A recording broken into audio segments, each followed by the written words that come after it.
The clinking of crystal glasses and polite laughter vanished the second the heavy oak doors swung open. Family dinners are usually battlegrounds of passive-aggressive comments, but nobody expects the main course to be served with a side of federal indictments and flashing badges. Karma always collects its debts. The drive to Oak Brook, Illinois, was always suffocating. My husband, Liam, kept one hand on the steering wheel of our 5-year-old Subaru Outback and the other resting gently on my knee, a silent gesture of solidarity. We were heading to my brother Declan's new estate on Kensington Court, a sprawling, $4.2 million modern Gothic monstrosity that looked less like a home and more like a fortress built on sheer arrogance.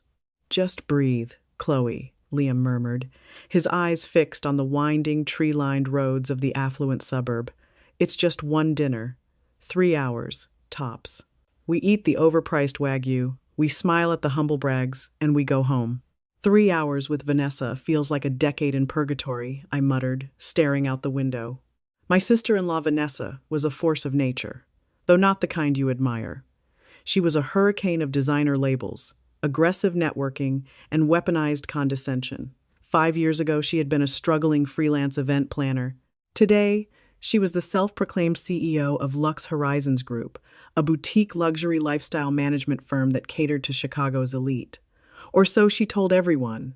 As a senior auditor at Grant Thornton, my professional life revolved around numbers, compliance, and reality.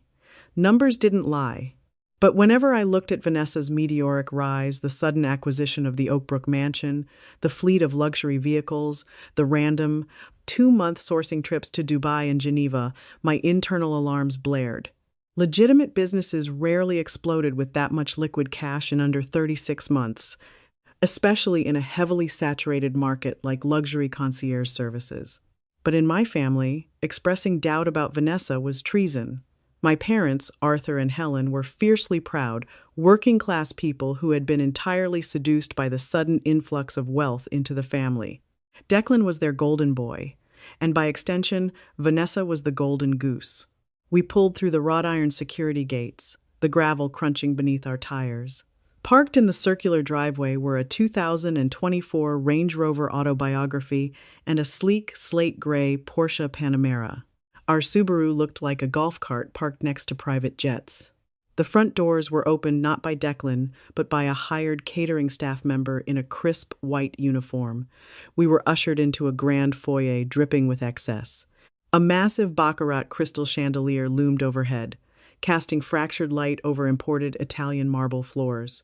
"Chloe, Liam, you actually made it." Vanessa descended the sweeping staircase, a glass of champagne in hand, draped in a backless emerald silk gown that probably cost more than my first car. Her blonde hair was perfectly blown out, and her smile was sharp enough to cut glass.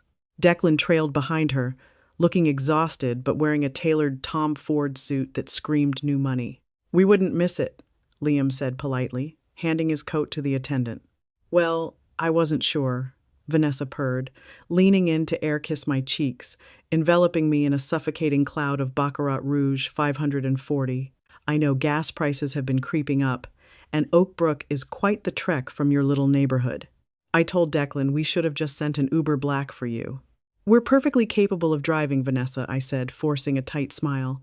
"The house is very large." "Isn't it?" she beamed, sweeping her arm out. 10,000 square feet. "It's a nightmare to clean, but thankfully, we have a full-time staff now. Come into the formal dining room. Arthur and Helen are already here." My parents were seated on plush velvet sofas in the adjacent living room, sipping cocktails. My mother's eyes lit up when she saw me, but her attention immediately snapped back to Vanessa the moment she entered the room. "Chloe, look at these centerpieces," my mother gushed, gesturing toward the dining table, which was buried under towering arrangements of white orchids and hydrangeas. Vanessa flew the floral designer in from New York. Can you imagine? "It's just a little touch for my parents-in-law," Vanessa said, feigning humility. "I use Lumina floral design for all my corporate clients at Lux Horizons. They're the only ones who understand my vision. Declan, darling, pour your sister some of the Dom Perignon." "Oh, wait, Chloe, do you prefer Prosecco? I know sometimes the real stuff can give people unaccustomed to it a headache." Dom is fine, thank you, I replied, my jaw tightening. Liam gave my shoulder a reassuring squeeze. As we took our seats at the sprawling mahogany table, the onslaught began. Over a first course of seared scallops and caviar, Vanessa held court. She name-dropped relentlessly, spinning tales of organizing private yacht parties in Monaco and securing impossible reservations for elusive billionaires. It's just so exhausting, Vanessa sighed, delicately tapping her manicured fingers against her crystal flute, handling millions of dollars in client funds, ensuring every detail is flawless. The wire transfers alone require a dedicated offshore team. But the payoff? Well, you're sitting in it. I took a slow sip of my water. Offshore teams? I asked, my auditor instincts twitching. For domestic event planning? Vanessa's eyes flashed with a momentary cold annoyance before the glossy smile returned. Oh, sweetie, you're thinking like a corporate drone. Lux Horizons is global. We move capital internationally for high net worth individuals to bypass. Let's call it bureaucratic red tape. It's advanced wealth management, not exactly the boring tax returns you do at Grant Thornton. Actually, I handle corporate compliance and fraud detection, I corrected mildly, and moving client funds offshore to bypass red tape usually falls under the jurisdiction of the IRS. A heavy silence descended over the table. Declan slammed his fork down. Chloe, don't start, Declan snapped, his face flushing. You've been jealous of Vanessa since day one. Just because you and Liam are satisfied living paycheck to paycheck in a cramped duplex doesn't mean you have to interrogate her business model. Declan, be nice to your sister. My father intervened weakly, though he shot me a disapproving glare. Chloe, Vanessa is doing incredibly well. We should be celebrating their success. I wasn't interrogating, I said quietly. Just making conversation. It's fine, Declan, Vanessa said, reaching over to pat his hand with exaggerated sympathy. It's human nature to be a little bitter when you're struggling.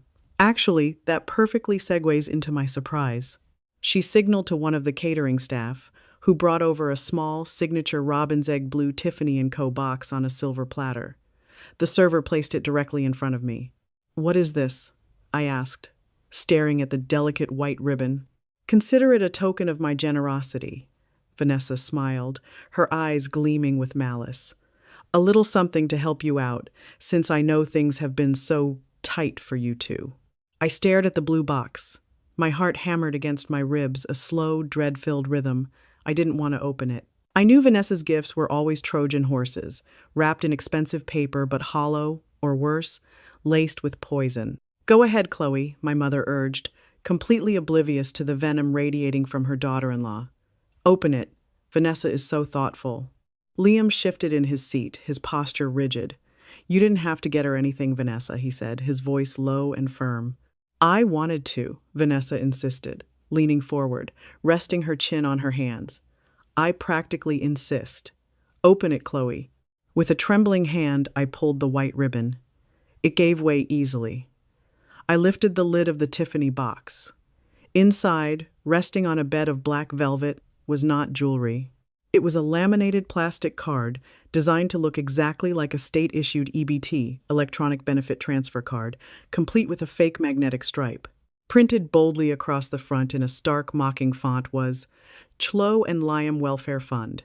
Beneath it, in smaller text, because someone has to subsidize that depressing wardrobe. I froze.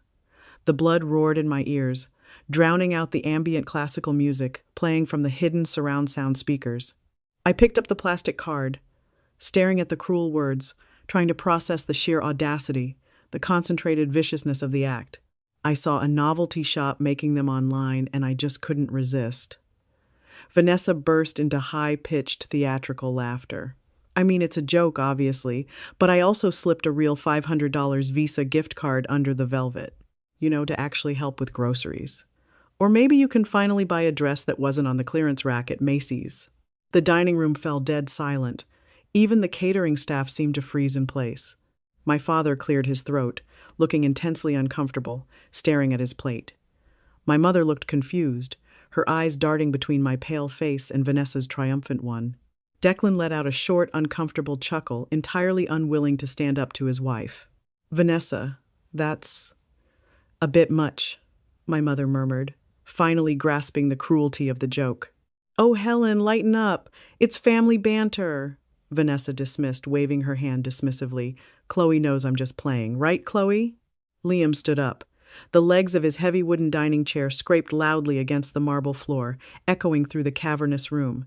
His face was stone cold, his jaw set in a way I rarely saw. We're leaving, Liam said, his voice dangerously quiet. He didn't yell. He didn't need to. The absolute contempt in his tone commanded the entire room. Oh, sit down, Liam, Declan groaned, finally finding his voice. Don't be so dramatic. You guys are always playing the victims. If you can't take a joke, then maybe you shouldn't come to these things. A joke is supposed to be funny, Declan, Liam replied, helping me to my feet. My hands were shaking, but I held my head high. I dropped the fake EBT card back into the Tiffany box and tossed it onto Vanessa's plate, right into her truffle risotto. Oops, I said, my voice eerily calm. Butterfingers. Vanessa gasped, looking at the ruined risotto. You little bitch. Enough. Liam cut her off. Chloe has supported you, Declan. She has defended you. And you sit here in this gaudy house, letting your wife humiliate your own sister because you're too much of a coward to check her ego. We're done. You know what? Vanessa stood up, her face twisted in rage, the mask of the elegant hostess completely shattered. Get out! Both of you! You're just pathetic, jealous losers. You will never have what I have. You will never touch this kind of success. I run a multi-million-dollar empire, and you crunch numbers for a living. You are nothing compared to me. Vanessa, please, my mother cried out, finally standing up, tears welling in her eyes. Stop this! No, Helen, let them go, Vanessa spat. They don't belong here anyway. I turned my back on them, linking my arm through Liam's. I didn't shed a tear. I was too furious, too disgusted. We walked out of the formal dining room, our footsteps echoing in the massive hallway, heading toward the heavy oak front doors. Don't ever ask me for anything when your little duplex needs a roof repair. Vanessa shrieked from the dining room, her voice echoing off the baccarat chandelier. We were 10 feet from the entrance when the front doors were suddenly obscured by shadows from the outside. Bang, bang, bang. It wasn't a polite knock. It was the heavy, authoritative pounding of a closed fist against solid wood. The caterer who had opened the door for us earlier rushed past, looking bewildered, and pulled the door open. Standing on the threshold were 3 individuals. The man in the center was tall, wearing a sharp, dark suit and a beige trench coat. He held up a leather wallet, letting it fall open to reveal a gold shield. Flanking him were 2 officers wearing tactical vests with 3 large, yellow letters emblazoned across their chests. FBI. Vanessa Sterling? The man in the center asked. His voice was a flat, bureaucratic baritone that instantly sucked the remaining oxygen out of the room. Vanessa had stormed out of the dining room to continue yelling at us, Declan trailing behind her. She stopped dead in her tracks, the emerald silk of her gown suddenly looking completely out of place. Yes? I'm Vanessa, she stammered, crossing her arms defensively. Who are you? What is this? The man stepped into the foyer, his eyes scanning the opulent surroundings with practiced indifference. He reached into his coat pocket and pulled out a folded sheaf of papers. I am Special Agent Thomas Caldwell with the Federal Bureau of Investigation, White Collar Crime Division, he stated, his gaze locking onto Vanessa. We have a federal warrant to search these premises, as well as the corporate offices of Lux Horizons Group. Vanessa Sterling, you are under arrest for wire fraud, money laundering, and conspiracy to commit bank fraud. The silence that followed was absolute. It was a vacuum, heavy and suffocating. Declan stepped forward, his face completely drained of color. What? No, there's a mistake. My wife runs a legitimate concierge business. You have the wrong house. Agent Caldwell didn't blink. There is no mistake, Mr. Sterling. We've been tracking the offshore transfers for 18 months. The clients don't exist. The funds are illicit. He turned to the tactical officers. Cuff her. The sharp, metallic click of the handcuffs echoing through the grand foyer was the loudest sound I had ever heard. It cut through the ambient classical music and the lingering scent of expensive perfume like a guillotine. Get your hands off me! Vanessa shrieked, her voice cracking into a hysterical pitch. The elegant, untouchable CEO facade vanished instantly, replaced by the panicked flailing of a cornered animal. She tried to yank her arms away, but the tactical officer held her firmly in place, indifferent to the fact that her emerald silk gown was tearing at the shoulder. "Declan, call Bradley, call the lawyers. They can't do this. We have the governor's charity gala next week."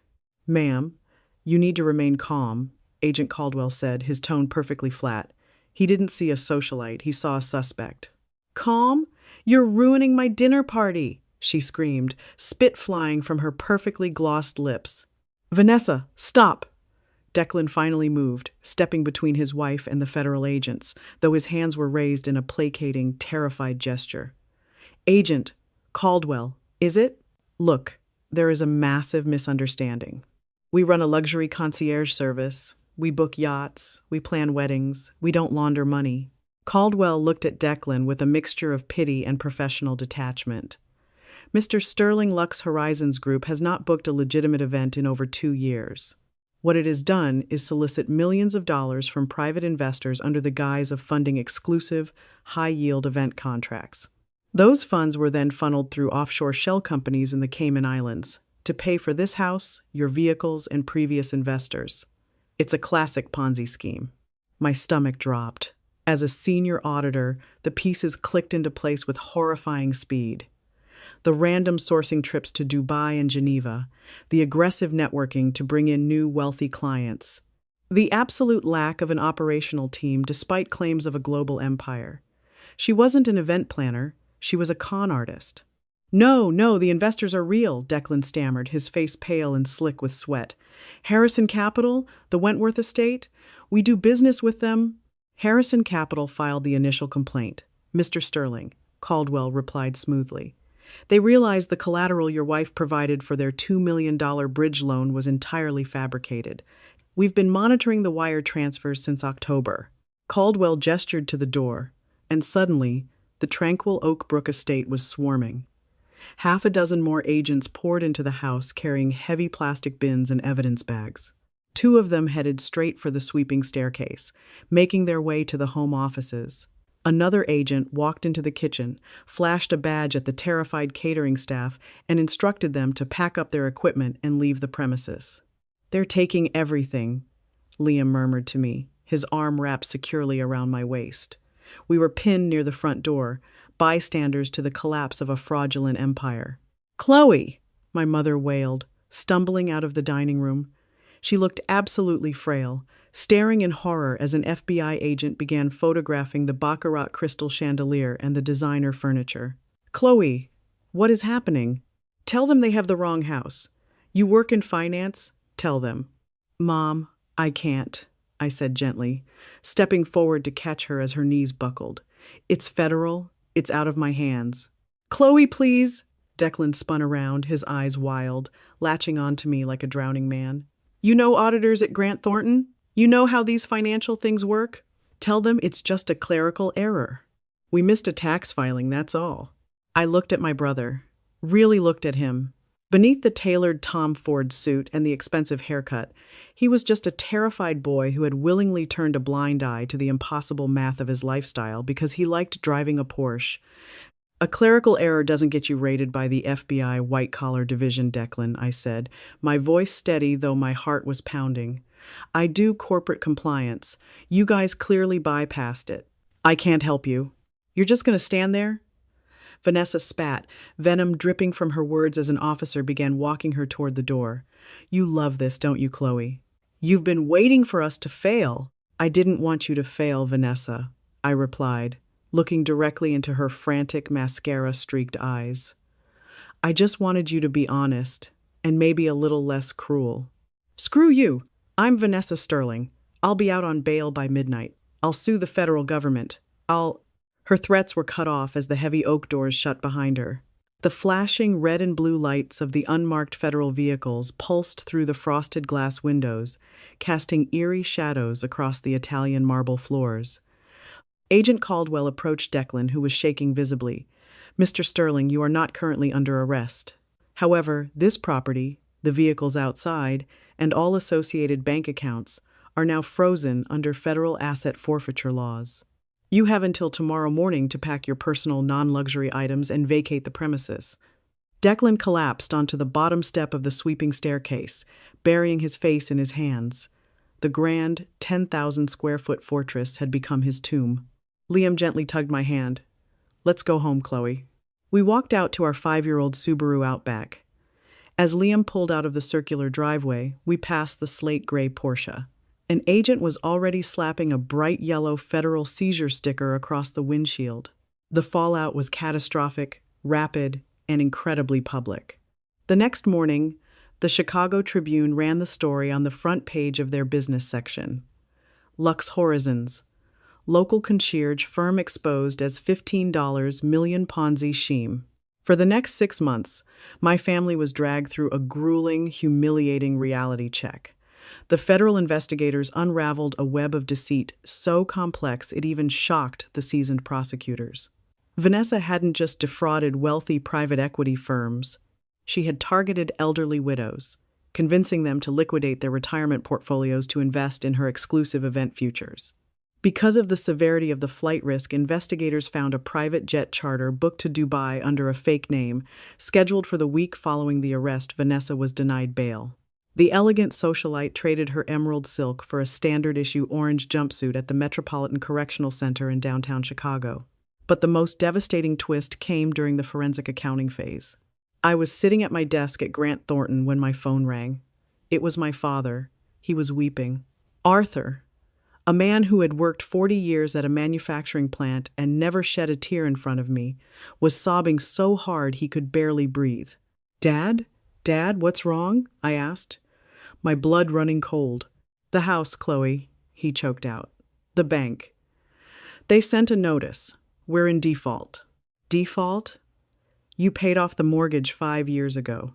Vanessa, he whispered, the word sounding like a curse. Declan and Vanessa. 2 years ago, they asked us to co-sign a small business loan.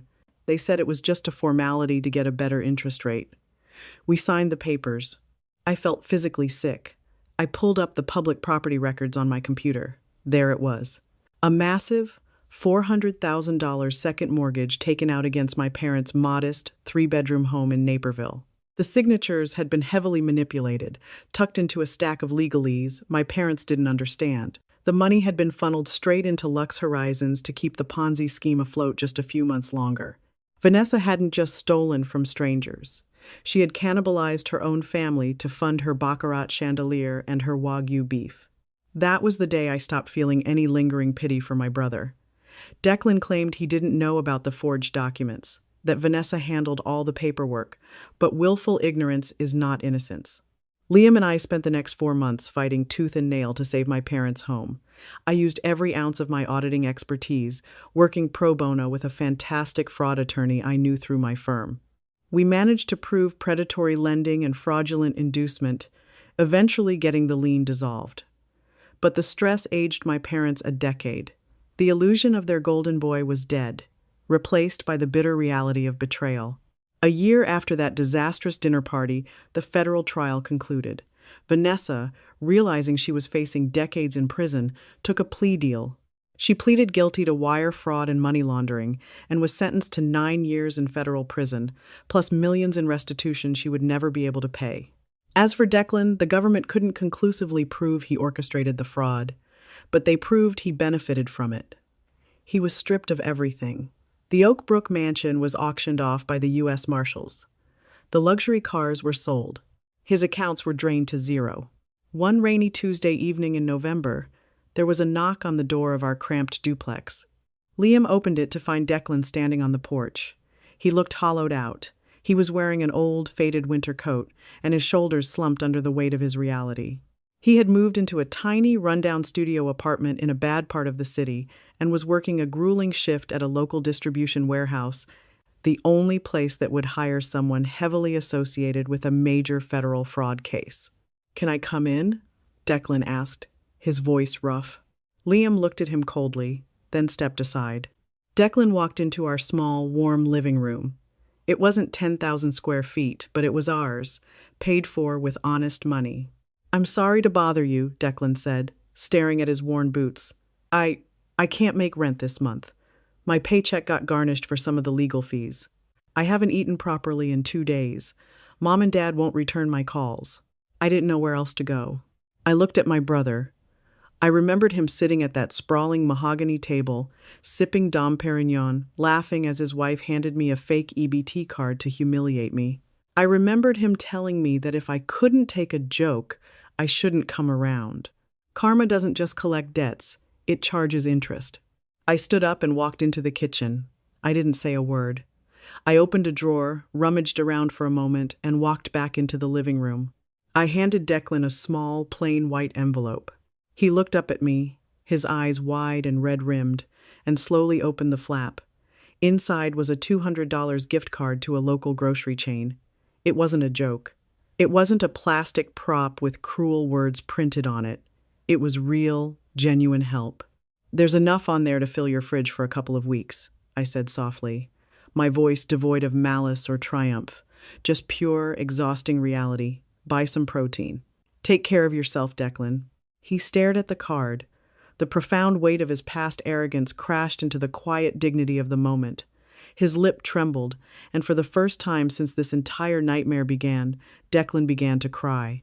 Deep, wrenching sobs of a man who had lost everything because he valued the illusion of wealth over the reality of character. "Thank you," he wept, clutching the card to his chest. "Chloe, I'm so sorry. I'm so sorry." "I know," I said, stepping back. "We all are. Now, you need to go." Declan nodded, wiping his face with the back of his sleeve, and walked out into the rain. Liam closed the door behind him, turning the deadbolt with a solid, reassuring thud. Liam wrapped his arms around me from behind, resting his chin on my head. "You're a better person than I am," he whispered. I would have given him a fake card. I leaned back against him, closing my eyes, listening to the rain tap against the window of our small, safe, perfectly honest home. "No, you wouldn't," I replied, "because we know what real wealth looks like, and it doesn't come in a Tiffany box." If you enjoyed this story of karma and consequences, hit that like button to support the channel. Don't forget to share this video with someone who needs a reminder that the truth always comes to light, and subscribe for more dramatic, real-life stories where justice gets served cold. Leave a comment below. How would you have handled Vanessa's gift? See you next time.